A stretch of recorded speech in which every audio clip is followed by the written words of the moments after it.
Ada. Duduk ya. Amak.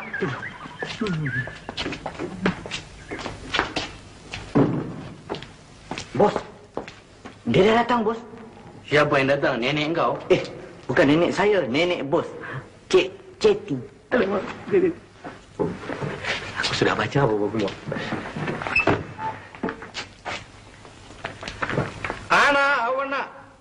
Ana awana.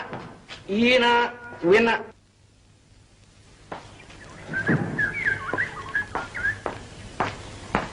Ayah, bos cakap ayah boleh masuk dalam. Thank you, Mr. Saleh. Saya sekarang masuk? Ya. Alamak.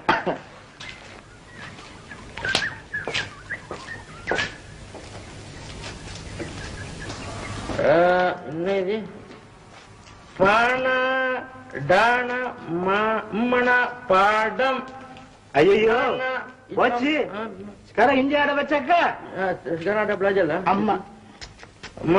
Wah ini apa cakap ini apa? Dia cakap vida. Wina, duna, vidu. Vidu apa cakap? Irma. Runa, mana, rumah. Cena, itana, tina, ceti. Bos sih.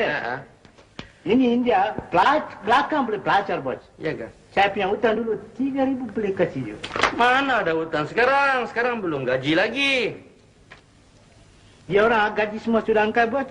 Dia orang kuli yang dapat sekarang. Saya bos. Oh, bos itu macam enggak? 1 minggu belakang. Itu macam enggak? Ya. Tak apa, bos. Saya lain minggu boleh mari, bos. Bagus. Tapi, bos, itu bos mesti kasih bayar, bos. Selamat. Tak ada kasih kalau bos, saya polis sudah dekat sikit cerita.